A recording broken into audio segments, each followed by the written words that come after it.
Uncopyable Sales Secrets: How to Create an Unfair Advantage and Outsell Your Competition. Written by Kay Miller. Narrated by Kay Miller.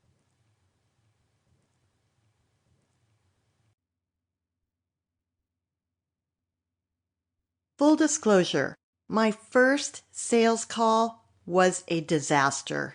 It was shortly after I started my outside sales career just after college. I'd been passed over by several companies during the on-campus college recruiting process before being hired by Amarok, an industry leader in decorative and functional cabinet hardware. I was the first woman they'd ever hired for outside sales, which at the time was a very big deal. During the interview, I was told that Amarok wanted to add women to their workforce, but they were nervous about how it would work out. I was grilled by the head of HR.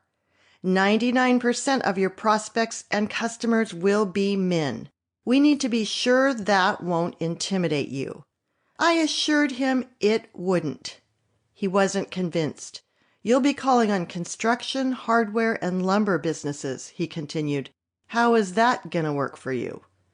I leaned forward and looked him in the eye. I won't be intimidated, I said. I can absolutely do this. I'll make calls, sell the product, and grow this territory. You'll be glad you hired me. Fast forward to my first solo prospecting call.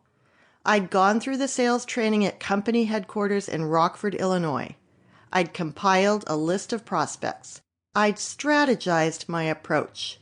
My first call would be on a lumber yard called Blackstock Lumber, near my apartment in Seattle.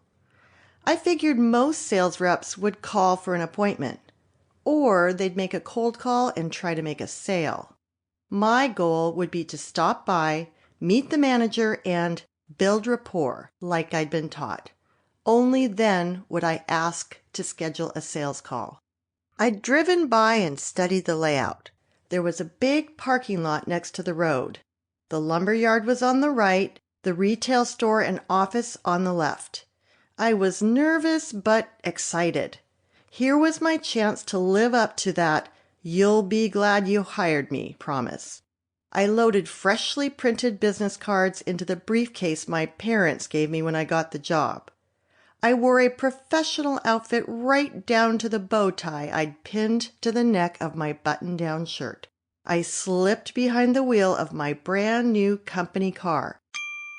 Sample complete. Ready to continue?